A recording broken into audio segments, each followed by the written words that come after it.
Salut, c'est Megadriver 16. On se retrouve pour l'étape 16 de mon Tour de France avec la Garmin entre Vaison-la-Romaine et Gap. Dans l'échappée, à 25 secondes devant, on retrouve Talansky, pas Talansky, je raconte n'importe quoi, c'est celui que je contrôle là, mais Farah, qui est parti pour marquer les points du sprint intermédiaire. Et bon, ça va pas aller au bout, hein, mais bon, il a empoché les 20 points du sprint intermédiaire et comme il y avait des échappées, il a creusé un peu plus l'écart avec Cavendish et les autres gros sprinters. Aïe. Et donc là, j'ai pris Talansky pour tenter quelque chose dans le final, hein, même si c'est pas un gros descendeur. Alors bon, j'ai pas pris des ravitaillements qui vont me permettre forcément. J'ai pris une banane et un gâteau pour le jaune et la banane pour la récup, parce que demain, il y a le contre-la-montre individuel. Allez, on va passer quand même en grand plateau, mais qu'est-ce qu'il fait Wegman devant là? Je comprends pas pourquoi mes coureurs, quand je leur demande rien,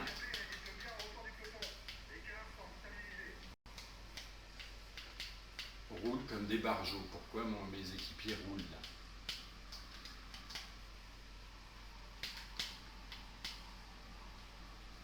Bon, donc cette étape qui nous amène à Gap,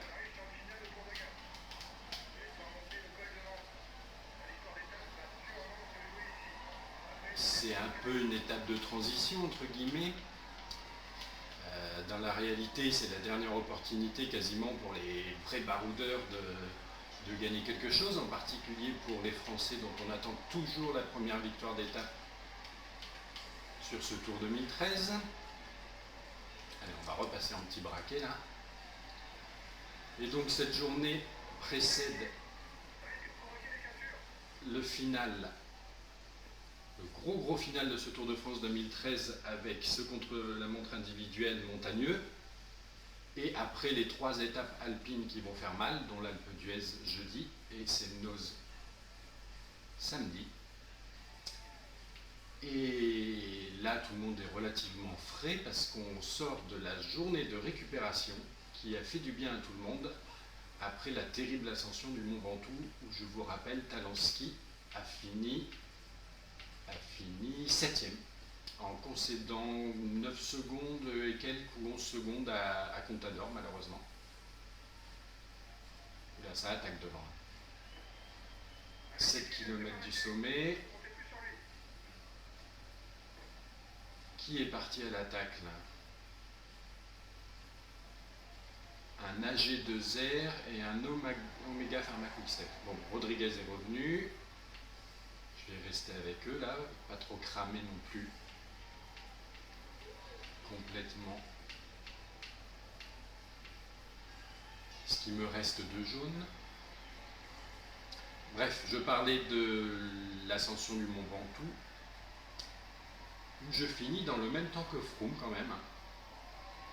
J'aurais bien aimé que dans la réalité, Talansky finisse aussi dans le même temps que Froome, mais bon, c'est pas tout à fait le même coureur entre la réalité et le jeu vidéo, où il est encore un petit peu faible comparé à aux démonstrations qu'il fait à l'heure actuelle sur le vrai Tour en 2013.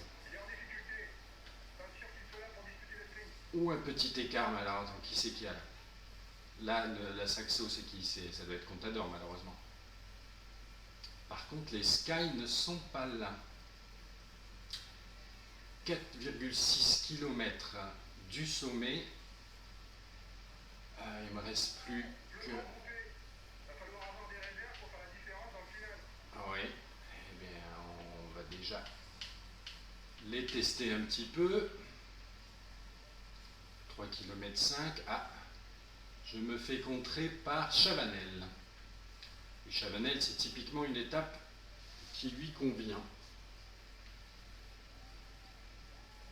Alors là, ça monte pas trop. C'est ça qui est... C'est pas dommage particulièrement, mais pour faire des écarts. Alors à 2 km 5, je prends mon gâteau. Et on va relancer un petit peu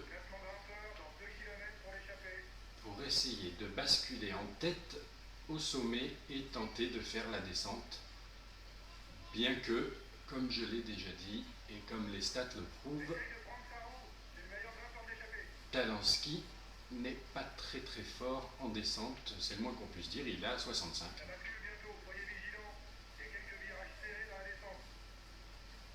Ah là là là là, mais ce jeu dalle, pousse-toi, en plus il est à l'agonie. Allez, il faut que je sois dans les premières positions. Mon gâteau.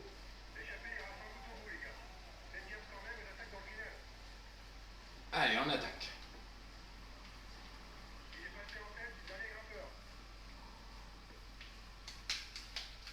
Aïe aïe aïe aïe aïe, ça c'est un coup de frein malheureux.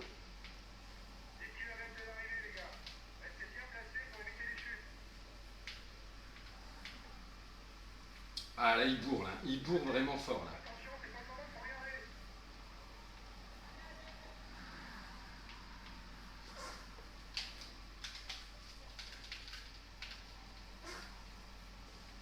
J'ai bouffé un petit peu le rebord, c'est dommage, mais c'est pas fini.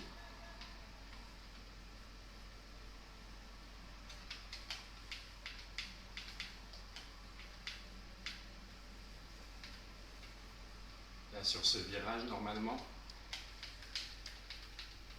il y a de quoi, si on le prend bien, ce qui n'est pas mon cas.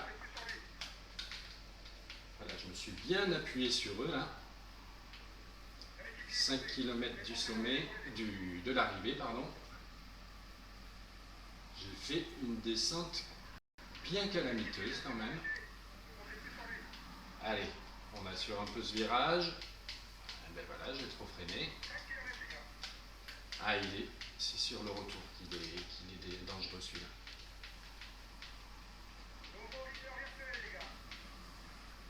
Alors ça veut dire que les Sky sont un petit peu décramponnés quand même. Celui-là était mieux placé, bon il est certes moins dur.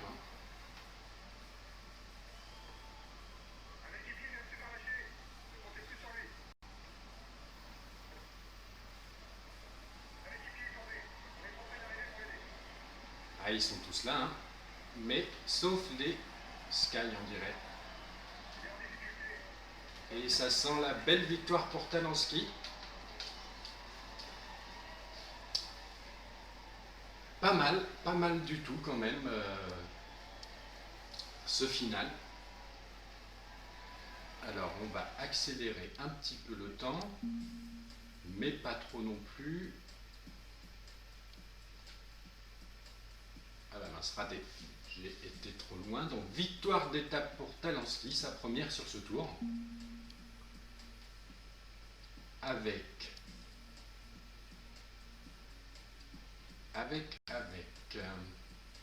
Froome qui était avec nous sûrement. Regardons au niveau de l'étape, parce qu'il ne perd pas du tout de temps.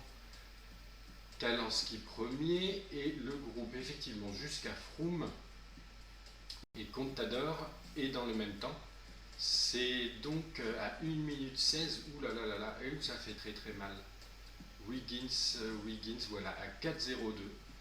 Donc un concurrent pour le maillot jaune un petit peu écarté pour le coup.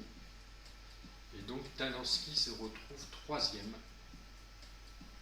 de ce classement général, malgré une pauvre descente toute pourrie, qui lui permet quand même de remporter la victoire et de creuser l'écart sur Wiggins, et donc d'être sur le podium du tour avant les grosses étapes alpines et ce fameux contre-la-montre de demain déjà. A plus tard.